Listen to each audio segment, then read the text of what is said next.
Serikali imetunga sheria inayowataka madereva wa magari ya kibiashara yani malori kusoma na kuthibitishwa na mamlaka. Uthibitishaji huo wamepewa mamlaka ya LATRA. Mnamo tarehe 23 mwezi wa 3, mamlaka ya LATRA imechukua baadhi ya madereva kwa ajili ya kutoa elimu na namna ya kujisajili na kufanya booking kwa ajili ya kufanya mitihani yani kwa njia ya kompyuta. Mheshimiwa Jerivu Malaki, afisa leseni, usajili na uthibitishaji wa madereva wa magari ya kibiashara, akitoa ufafanuzi juu ya kujisajili kwa njia ya mtandao wa RIMS. Pia mwakilishi Grayson Michael Wimile, katibu mkuu CHAWAMATA, akitoa ufafanuzi juu ya faida za kujisajili katika mamlaka ya LATRA.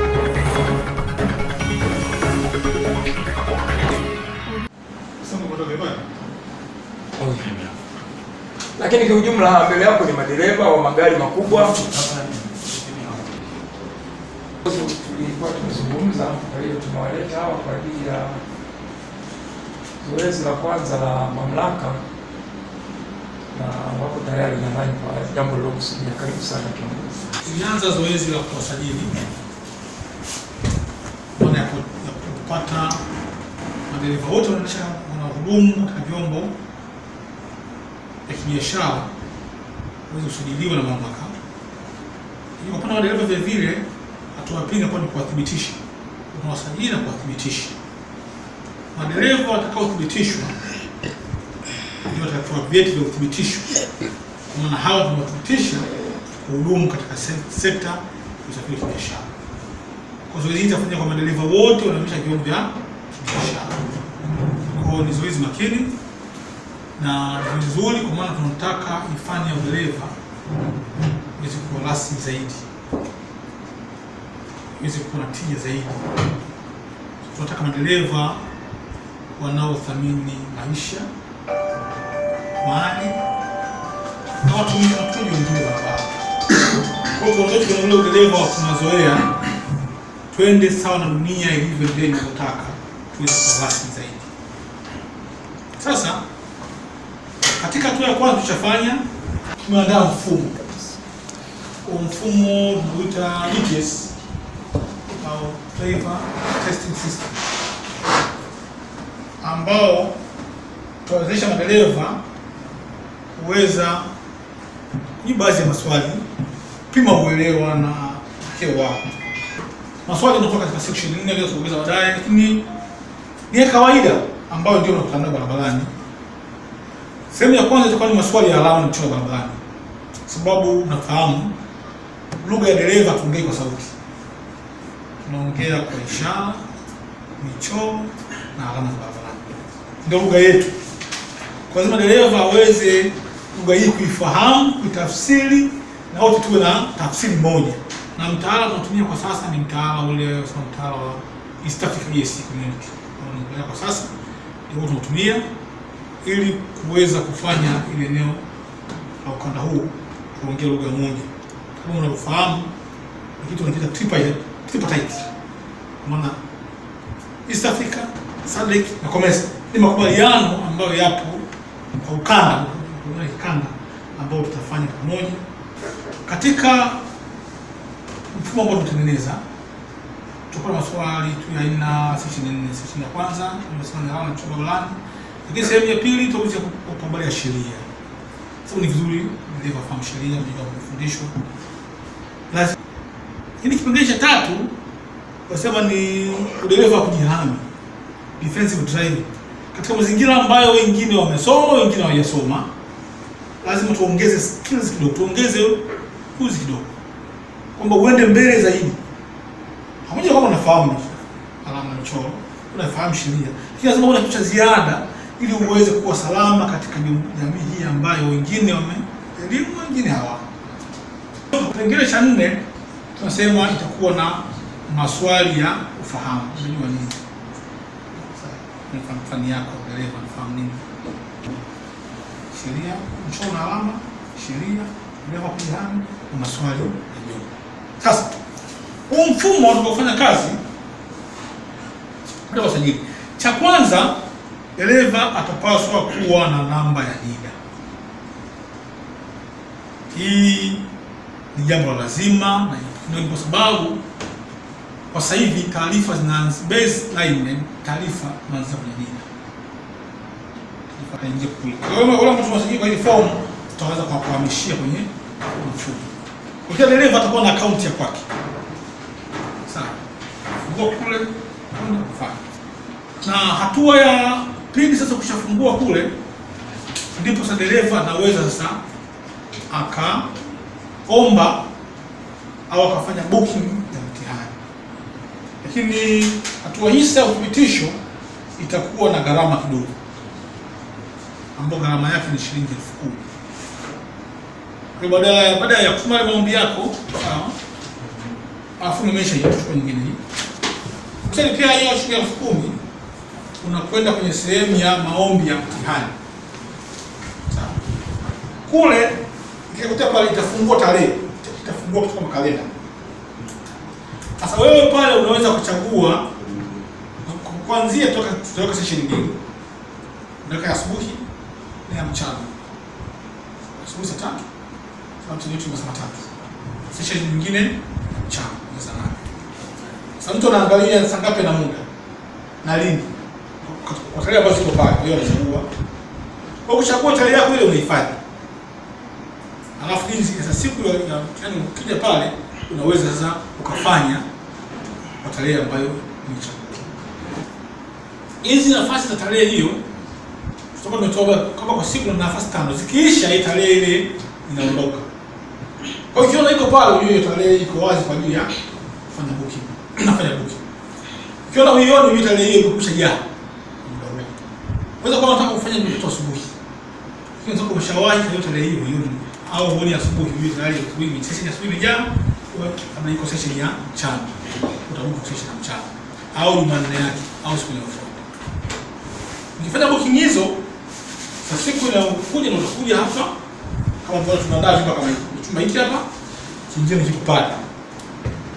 Ukifika tutaweka ziko device tunatumia zaidi kwa kompyuta ambayo rafiki zaidi, sio matumizi ni Kiswahili na ni multiple choice ni ya kuchagua. Kwa hiyo tutaweka pale kompyuta yako pale, utafungua ili kurahisisha, sababu ikiwa na tutumia zaidi alama za vidole kwa sababu tayari imesha ya nini inafungua huo plus. Sasa kama huo plus sasa kwa muda ambao mtumizi atakuwa ameruhusu swali kuweza kuendelea, itafungua sasa hayo maswali unaweza kuona. Basi unasoma taratibu na jazi. Unasoma utajibu sahihi. Unasoma utajibu sahihi. Unasoma utajibu sahihi mpaka mwisho. Maswali yatakuwa 100 kwa muda wa saa 5. Kwa mtu atakiwa ayafanye kwa taratibu. Ila kwa kuanza, kwa sababu majaribio tunaweza tukaanza kupunguza muda, tunaweza kufanya maswali 50 kwa saa 1:30 au 30 kwa saa 1, tuweze kuona na tupate zaidi maoni yenu. Naonaje koje tuweze kuanza kuona ndivyo teknolojia inakwenda na ndiko tunakoelekea zaidi. Kwa tutafanya taratibu, tutasoma taratibu, tufanye na maliza. Atakayemaliza ndani ya muda anaruhusiwa kuwasilisha. Chini kuna sehemu tukuonyesha kumaliza, unaweza kuwasilisha au unataka nipitie swali yangu chini yetu bila ona je nimefanya vizuri kupitia kwa preview wanayo kuwasilisha. Na yule ambaye muda utamwishia hajawasilisha, muda umeisha, mara nyingi yule mtihani tujisubmit wenyewe. Kama unafanya auto submission, kama si muda umekwisha ndio kupata message muda wako umekwisha, halafu inafunga ule ukurasa, inawasilisha. Ikiwasilisha tayari mfumo hapo unafanya zile marking kwa haraka na matokeo inakutumia kwenye simu yako. Kwa hiyo unaweza kuwa unabandika matokeo pale mje muone matokeo. Kila mtu anatumia matokeo yake kwenye simu yake. Au kwa mafunzo. Sababu tunakwenda kufanya wewe dereva rasmi, dereva professional. Professional ni mtu ambaye ana ujuzi, na ujuzi tunao amejifunzia mahali fulani. Tunakuta dereva mwenye ujuzi, kisha tuone tofauti sawa ya wale ambao ni professional na wale ambao wanakwenda. Tunaamini kwamba wale ambao ni professional wanajua, na ziko faida nyingi sana nyuma yake. Kaanza kuona sababu kila mtu angependa kufanya kazi na mtu ambaye ana ujuzi wa kutosha, sababu haya magari ni gharama sana. Kwa mkabidhi mtu ambaye anajua, huyu mtu anamkabidhi chombo hiki anafahamu na ana ujuzi huu, ndiko tunakotoka. Labda nikaribishe kama kuna maswali. Mimi kwa nataka kujua mtu akafanya mtihani labda kwa chini ya max wastani max 5 tu au 4 3, anaweza kuja kurudia mtihani au mpaka tunarudi shule afu tunarudi kusimamia mtihani? Sasa so unajua kwenye kufaulu kwa mambo mengi sana, na mwingine kwa kama tutaanza hatakuwa na muda mrefu sana kutumia computers. Chini ndiko ndio mapinduzi ya teknolojia yanapenda tuanze kutumia. Kwa hiyo wewe katika hatua za mwanzo mtu anajua, lakini kwa sababu ni mgeni na kifaa anachotumia ikampelekea mara ya kwanza akafanya vibaya. Sababu sasa kifaa chako pale anatumia na bali sasa inakueje, alizoea yale ya kuandika kwa mkono. Sisi tunaandika kwa mkono. Changamoto nyingine wengi tulisoma. Sasa tunasaidiwaje kwa hapo? Tumesoma kwa maana ya fani kabisa. Yaani hatujui kusoma na kuandika. Yaani ile darasa la kwanza sikwenda. Nilikuwa naona madaftari mazito. Kusema madereva mahiri professional driver, kwa tunategemea kwa nini eneo wao wanajua kusoma na kuandika. Muda mrefu nafikiri kwa serious miezi 6 au nafahamu kuunga herufi kadhaa unaweza kabisa, ni kwa sababu umeamua ni wewe mwenyewe serious unaunganisha herufi na mambo yanakwenda. Hapa nimeona ni jamani, mimi ni dereva sawa. So kuna wakati ni dereva lakini ni kiongozi, lakini nashiriki vikao vingi sana ya serikali. Kwa hiyo ninakuwa nina nafasi kubwa ya kueleza nini kiko upande wa serikali, lakini pia ninakuwa na nafasi kubwa kuieleza serikali nini changamoto za madereva. Sasa swali limeulizwa, ili swala ni endelevu, ni la kudumu. Sio endelevu tu, ni la kudumu, kwa sababu ili uende kutekeleza swala ambalo kama hili ilibidi lazima itungwe sheria. Sheria imetungwa, imepitishwa. Ukishatunga sheria ndio ilimpa mamlaka mdhibiti LATRA kusimamia hilo jambo, na ni swala la kikanda. Amewaeleza tripartite kwa ufupi sana kwamba ni makubaliano ya marais kwenye nchi za Afrika Mashariki, COMESA na SADC ndio walosaini kukubaliana hayo. Wanataka kuwa na standard ya madereva. Yaani dereva wa Tanzania na dereva wa South Africa angalau walingane, hata kama hawatalingana kwa 100%. Sasa ili muende kwenye kutekeleza hilo ni lazima kutengenezwa sheria. Kwa hiyo sheria imetengenezwa na imesainiwa na Mheshimiwa Rais Magufuli kabla hajafariki. Kwa hiyo mamlaka sasa ikabidi tengeneze kanuni. Kanuni zilitengenezwa, zikapitishwa, wadau tulizijadili kwa muda mrefu, tulikuwa na mabishano na mnyukano wa hali ya juu mpaka wengine wakaenda mpaka mahakamani. Hatimaye kanuni zimepita, zimesainiwa na waziri. Kwa sasa wako kwenye utekelezaji. Kwa ni swala la kudumu, hakutakuwa na dereva atakayeweza kuendesha gari kama hajathibitishwa na mamlaka. Tulikuwa tunatangaza sana, kulikuwa na watu walikuwa wanapotosha kwenye magrupu kwamba hii ni swala la muda tu. Hakuna swala la muda. Maana yake ni nini? Maana yake ni kwamba kuna uwezekano mkubwa sasa askari akawa anakagua cheti badala ya kukagua leseni. Sababu leseni haitaendesha gari mpaka uwe na cheti cha mamlaka. Kwa ama pamoja na kukagua leseni yako na kile cheti watatoa kulingana na uhai wa leseni yako. Kwa mfano wewe sasa leseni yako inaisha mwaka huu, si ndio? Sasa cheti utaendeshaje una leseni? Maana lazima mifumo hiyo inazungumza. Kwa hiyo leseni utakuwa na leseni valid na cheti valid. Lakini kuna kitu amedokezea hapo kwamba dereva utatambuliwa na serikali. Yaani mmiliki anapokuja kuomba LATRA huku, hawa lazima wahakikishe amemwajiri. Pana ni takwa la kisheria. Ni lazima uhakikishe huyu dereva aliyeleta, maana lazima alete jina la dereva.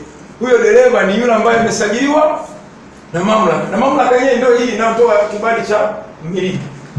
Kwa lugha rahisi, hakutakuwa na kazi ya kufukuza mtu bwana niache gari mafinga, haiwezekani kwenye mfumo unaokuja. Ni lazima afanye taratibu sahihi za kukuachisha kazi na alete taarifa tena mamlaka. Ili mamlaka waondoe jina kwa hiyo gari unayoendesha. Waweke jina la mtu mwingine. Ndio mifumo tunayokwenda, ni mifumo ya kimataifa, ni mifumo ya kisasa, na ndio huku nakotakuwa kwa profession. Na ndio huku nakutaka kudai mshahara mkubwa. Sasa utakuwa unalinga kama hataki basi. Na yeye hawezi kumchukua mjomba wake kwa sababu umesikia kanuni. Kanuni nasema ni lazima amwajiri dereva aliyethibitishwa na mamlaka. Unaona nifafanue kidogo hapo. Kwa nia kudumu na sheria imeshatunga. Dereva ndio kimpaka ni afya yake. Mtaji mkubwa wa dereva ni afya. Yaani kicha dereva ambaye macho yake hayaoni, na kweli haoni vizuri. Na kazi tena dereva ambaye mikono yake haina nguvu. Dereva ambaye yaani mtaji mkubwa wa dereva ni dereva ale vizuri. Nakula vizuri sio na mambo unasema kama umesema kule basi na kwamba ili kwa sababu mtaji mkubwa ni afya yako. Kwa mzima mwili na akili. Uweze kufanya kazi ya dereva vizuri. Kwa sababu maamuzi yako wewe yanakwenda kwa seconds, ni kwa sekunde. Sawa. Umeona kitu? Umeshatafsiri, umeshashika breki, ndio unasema kwamba reaction time. Kwa mtoka umeona kama umeshota saa ngapi. Sio umeona bounce pale, mbona ukanyaga breki ushapanda. Kwa leo umeona kitu mpaka ifanye maamuzi kwa kupunguza mwendo washagonga. Sababu unasema maamuzi yake yako slow. Ndio watu wanataka kusema mlevi asiendeshi kwa nini? Maamuzi ya mlevi hata maamuzi yako slow. Yaani haakti kwa wakati. Reaction time inachukua muda mrefu. Kwa hiyo tunasema kama dereva kama ni professional, kama tunataka lazima tunatazama kwa baada ya muda fulani kwenye mtu yuko fiti, kwa chombo na gari anayoendesha. Kwa usalama wake mwenyewe, vyombo na watu wengine ambao anawahudumia. Kwa ni jambo la msingi. Nilikuwa nasema kwa mmetunga sheria na imeanza kufanya kazi. Lakini kabla mjatunga sheria au madereva ambao walikuwa hawajui kusoma na kuandika walikuwa wanafanya vizuri. Je, sheria inawatazama vipi? Zama zinabadilika. Kwa ni vizuri uende na mabadiliko yanayokuja. Sema tumzuie mtu, lakini basi hebu jiweke mazingira na mabadiliko ya sasa yaliyopo. Kama nilivyosema, kwa sasa kwa zama hizi kusoma na kuandika ni muhimu. Kama vile anaanza kufikiri basi kama ndivyo hivyo, kama ninadhani naingia kwenye akili yake kwamba kama ndivyo hivyo basi sasa inaonekana madereva wengi watapoteza kazi. Sijui kama ulikuwa unamaanisha hiyo kwa mfumo huu. Ni kweli nadhani kiongozi hapa ameeleza kwamba hakuna namna, yani dunia ni lazima uende dunia inavyoenda. Tulikuwa na Fiat 632, si ndio? Leo hazipo. Kwa sababu dunia haipo, yani kwanza ukimiliki spare unapata wapi? Sababu hawatengenezi. Tukaenda leo kuna magari ya kisasa. Nadhani watu wa Kionda Global mnakumbuka. Mwalimu alionyesha ile gari sasa hivi imekuja Actros new series ya 2021. Kiti kimewekwa pale lakini dereva hakai kwenye kiti. You can sit even kwenye kitanda huko. Na kompyuta na iko mle kompyuta kadogo kama kanani ka iPad fulani hivi. So wewe unakaa kwenye kitanda huko unaendesha gari kwa speed unayotaka, unakata kona, unafunga breki na kila kitu. Unafanyaje kama hujasoma? Yaani unahitaji kukaa kwenye kiti cha dereva. Nazo you can sit anywhere ambapo unajisikia uko comfortable. Unachukua kale ka iPad unakaa nako mkono. Yenyewe na kamera mbele na kila kitu nakuonyesha. Kwa hiyo unakwenda pale pale. Sasa gari ya namna hiyo hujasoma. Na ndio magari yanayokuja, mnafahamu zamani tulikuwa na magari ya kuengage gear, si ndio? Leo magari ni automatic. Na leo Ulaya nzima hawatengenezi gari ya manual gear. Kwa sababu dunia imehama huko. Kwa hiyo sasa lazima anachozungumza na sisi tuhame na dunia inapokwenda. Huwezi kubakia kule sasa gari na inakupa alama kitu fulani kwamba usimama, kuna shida. Wewe unaenda. si ndio? Kwa sababu uelewi. Nakumbuka zile Volvo za Baresa zilipokuja, watu walipata shida sana. Zilikuwa zinasimama popote tu, yani kuna kiashiria gari nakwambia, lakini wewe unakwenda wewe una cruise tu. Unasema hii huwa inawaka hivyo kila siku. Kawaida yake. So lazima anachosisitiza kwamba lazima tubadilike, lakini sio kubadilika. Kwetu sisi madereva ni faida kwa sababu tunataka madereva professional. Ndio. Nimeeleza kabla hajaingia, kuna maprofesa ambao hawakusoma. Yaani sisi tunapojiita sisi ni maprofessionals, ndio. Tunazitoa wapi? Ndio huku sasa leo hao wanataka tuthibitishe kwa wale wenzetu ambao kweli bahati mbaya sana. Hakuna kabisa kwa sababu mtihani wenyewe ni wa kusoma na kuandika. Yaani unataka usome, ujibu. Sorry, sio kuandika kwa sababu ni kuchagua. Huko tayari maswali yameshaandaliwa. Lakini lazima usome, uelewe swali, halafu ujibu. Maana kama unafikiri ni kujibu tu hauwezi kufaulu pia hata mtihani. Na huku sheria tumesema inasema ni lazima upate cheti kinachotolewa na mamlaka ambao wamepewa mamlaka ya kisheria kutoa hicho cheti cha kuthibitisha wewe sasa huyu dereva anaweza kuendesha gari. Si mnaona? Na mnaona kwa nini waheshimiwa, maana ninyi sasa mnazungumza na mamlaka leo hapa. Ninyi ndio mabalozi kwenda kuzungumza na wenzenu waliobakia. Kwamba mnaona leo mtu ananunua gari lakini dereva ukimuuliza hii gari sifa yake ni gari ya mjomba. Yaani hiyo sifa inayomfanya aendeshe hiyo gari ni ya mjomba, si ndio? Sasa hiyo sio sifa ya dereva. Na sisi kama viongozi wetu tumekuwa tunalalamika sana kwenye serikali kwamba hivi sifa ya dereva ni ipi? Mimi nimenunua lori fine. Sasa sifa iliyotengenezwa na serikali kwamba bwana hilo lori umenunua, mimi nilikaa Botswana kidogo, nilikuwa nawaambia watu kwenye vikao, watu wanati. Kule Botswana serikali imeset standard ya sifa ya dereva wa lori. So wewe utafanya kazi ya kununua lori, si ndio? Kwenye kuajiri lazima ufuate vigezo vya serikali kwamba dereva wa lori lazima ana sifa hii na hii na hii. Ukiajiri kinyume hapo ni kosa la kijinai. Tunaona, lakini hapa kwetu Tanzania hatujawahi kuseti hivyo. Ndio hii sasa serikali inakuja na ndio ileta hii shida ambayo mnaiona leo. Kwa sababu wewe unaposema hii fedha ni ndogo, si ndio? Mwenzako asiyekuwa na sifa huko anaitaka hiyo pesa, hata nusu ya hiyo pesa. Si mnaelewa jamani changamoto inatokea. Sababu hana sifa, yani yeye anaendesha hiyo gari yako wewe kama by chance tu yani. Wewe mwenyewe kwanza kijitazama unaona lakini mimi sikustahili kuendesha gari, lakini niko na chombo tayari, si ndio? So hata kudai maslahi hawezi kudai kwa sababu anaona kama ile kapewa.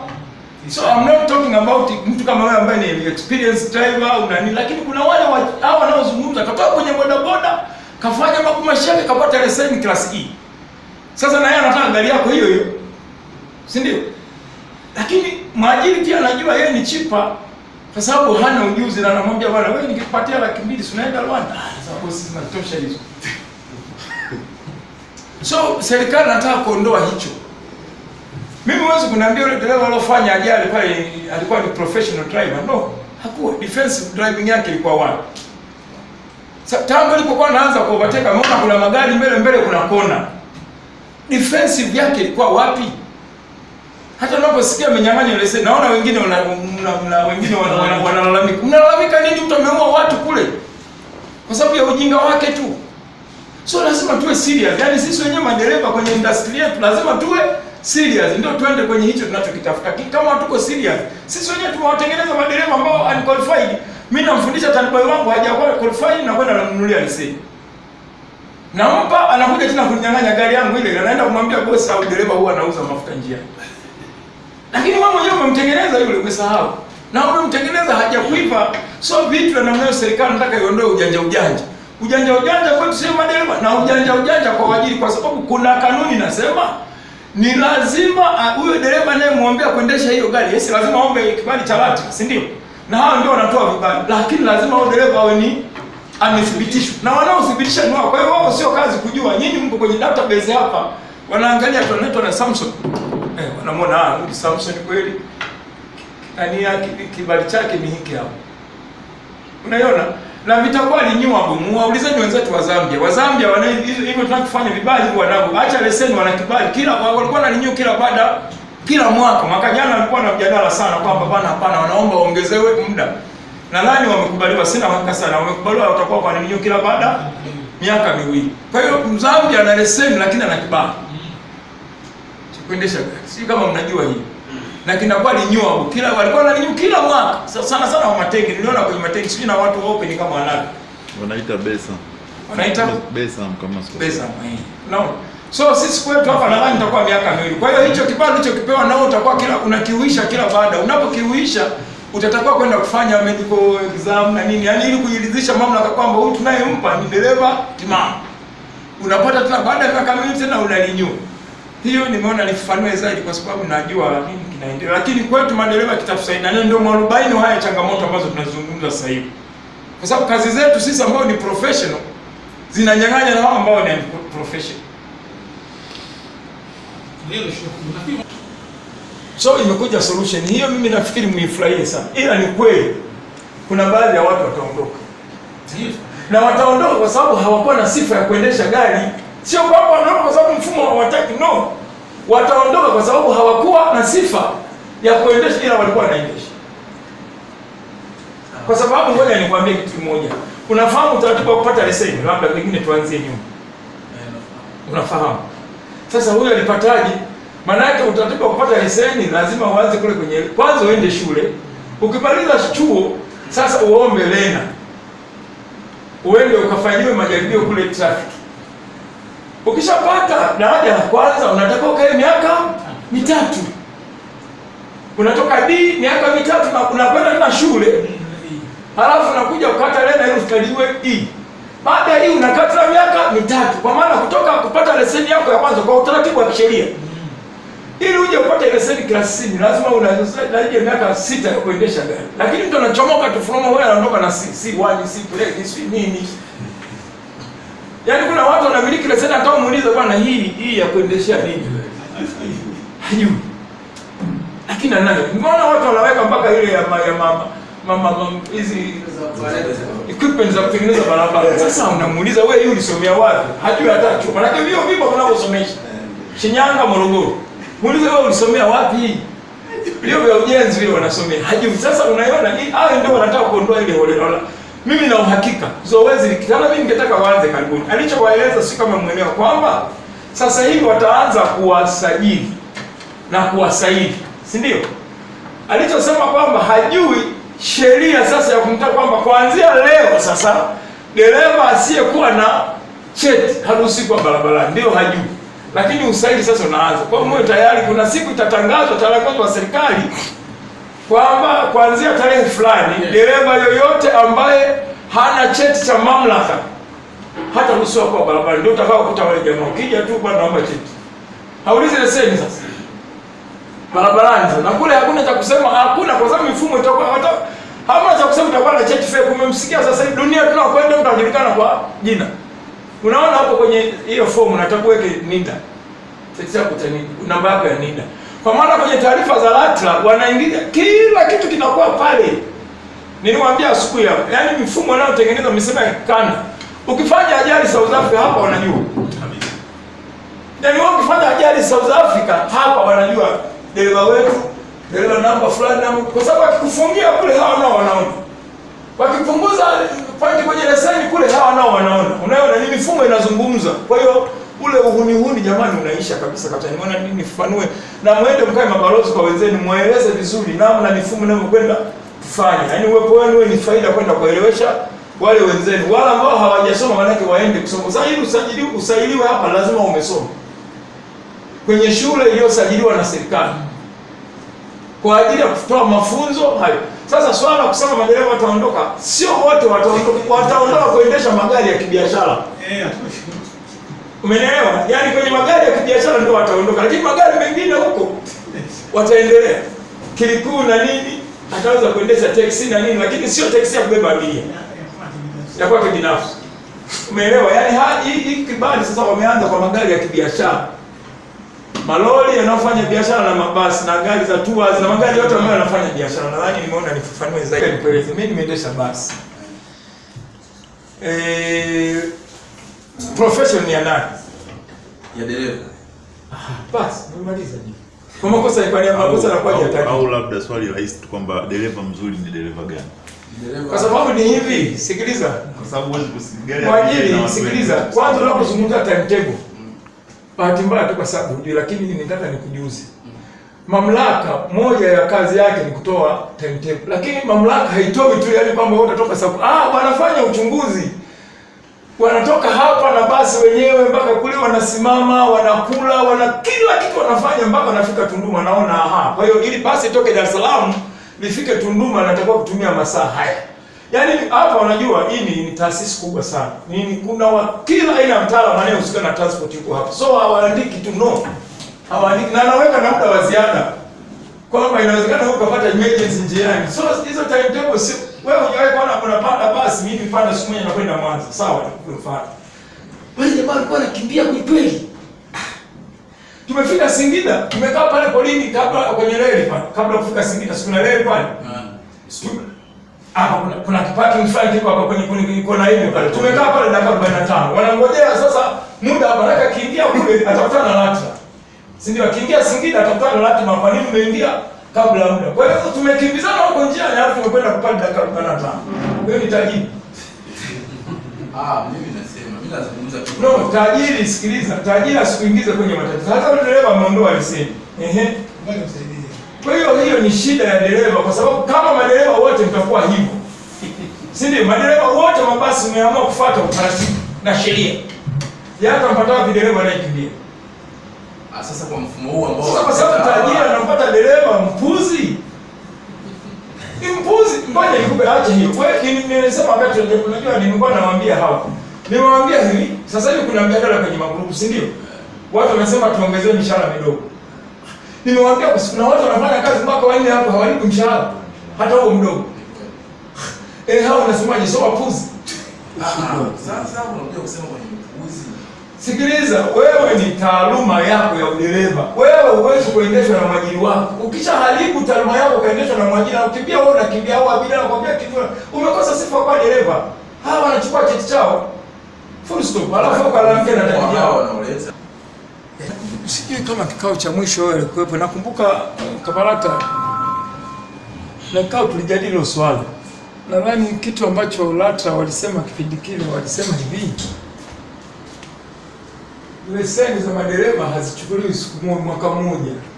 Na zenyewe inawezekana wewe unapopata kile kibali cha LATRA leseni yako ibakia mwaka kule traffic kulinyo. Sio kama mnanielewa. Yaani kwamba hakuna mahala ambapo vitu vyote vinaanza mara moja na vikaisha mara moja. Of course kwa leseni ni miaka 5. Lakini inawezekana dereva amekuja kupata kuwa certified, leseni yake ibaki mwaka mmoja. Hawezi kupata miaka 5 kwa sababu tayari leseni yake ina mwaka mmoja kabla hajaenda kulinew tena. Si umeelewa hapo? So wao wakasema kwa chakao kitakuwa ni miaka 4. Nadhani kuna kikao fulani walijibu kama siku kipi, lakini majibu hata sisi tulikuwa tumeomba kwamba kiwe cha miaka 5 kama ambapo leseni. Lakini pia leseni kwetu tunaitwa miaka 5 kwa wewe, yaani mimi leo nasema leseni ni miaka 5, lakini mwingine inawezekana inaisha mwakani. Mwingine inaisha mwakani, hatu sio kama tunaanza tarehe moja na kuisha tarehe moja. Unakuwa na miaka 5, lakini wewe unapofanya miaka 5 mwingine umebaki mwaka mmoja kulinew tena. Mwingine umebaki miaka 2, mwingine umebaki miaka 3, mwingine umebaki miaka 4. Si unaiona? So wao LATRA wakaja na kusema kwamba ya kwao itakuwa ni ya fulani. Kwa sababu ile leseni kweli miaka 5 lakini hatukati kwa pamoja. Nadhani tulingangania sana sisi iwe miaka 5 na yenyewe. Kuna kikao sikumbuki.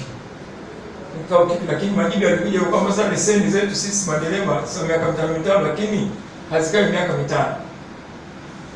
5. So kila mtu anakuwa na muda wake ambapo leseni yake ina expire. Yaani huyu tulipo ndani kila mtu ana muda wake. Mwingine mwakani anataka kwenda kuchukua, mwingine inawezekana mwezi huu, mwingine inawezekana baada ya miaka 2. Ndio majibu ya kwa hiyo ni miaka 2. Hivi ni miaka 2 mwaka miaka 2. Kwa hiyo LATRA tutakuwa na nyingi kila baada ya miaka 2. Na renew ni ile 10,000. 10,000 ile 10,000. Tutapata unaweza kutumia changamoto ya simu ya dirisha dogo. Kama tutafika mwisho, ngoja tuone. Unaweza kufanyika. Na nilikuwa naambia wenzenu, jamani, wakati tunao sasa, smartphone sio simu za anasa, ni kifaa cha kazi. Kwa sababu itabidi uwe na email. Wengi wetu hatujui email. Lakini bahati nzuri sana kwenye smartphone, ili uwe na line yako ile na ifanye kazi, lazima email iwemo. Kwa hiyo ukishakuwa na smartphone, madam ya kwako automatic na email unayo. Inawezekana kwa hujui kama una email, lakini email unayo. Sasa shida wengine wanafanya Kariakoo, mtu anaomba hebu niwekee WhatsApp. Sasa mtu anaweka WhatsApp, huwa anafungua kwa email yake mwenyewe na nini atapasiwezi akumbuki tena. Lakini kizuri kwenye hizi email za simu za Gmail, huwa kitu kama automatically open, unaweza kwenda kule ikafunguka tu rahisi. Mtu wa IT anaweza kusaidia. Sasa tutaanza na kipengele cha kwanza kwa kufanya registration kwenye mfumo wetu. Mfumo wetu tu LIMS. Mfumo wa LIMS huo ndio tunatumia sajili kwa maombi ya udereva. Sasa kule ukishaingia kwa hiyo account kule kuna tukutana na dashboard au menu. Menu kusema chake na mtwangi. Hivyo dashboard. Pale unatumia na kuchagua maombi ya leseni, dereva, conductor. Sasa wewe kama dereva unaenda kwenye nafasi ya udereva. Kiomba kwenye nafasi ya udereva kuweka taarifa zako pale. Anza kujaza, basi kama marekebisho utafanya marekebisho, unaendelea. Kama matanisho, unatouch leseni yako. Sisi mafunzo kama macho, unatuma. Ukituma, hizi mambo yote utayaona, utayatazama, verify na yafuata. Tukiyapitisha tu, wewe unapokea SMS ya control number. Pia tayari unaweza kwenda katuambia ya mbele sasa kwenda kufanya booking ya mtihani. Kwa hiyo tunaenda kuhifadhi. Sasa booking swali chako sio nini? Kwa pale sasa utachagua tarehe ya kufanya. Chagua tarehe. Kwa tarehe sasa ukikuja hapa kwa tarehe hiyo na kitu kiko sawa sawa. Here naona tunafanya hayo mazoezi. Sasa ukija na chongani hapa na kila mmoja ambaye ana smartphone au unazo smartphone ni simu mangapi? Tuanze. Hapo wifi basi ndio watumia kwa muda huu. Wifi kweli. Wifi. Ngoja kidogo.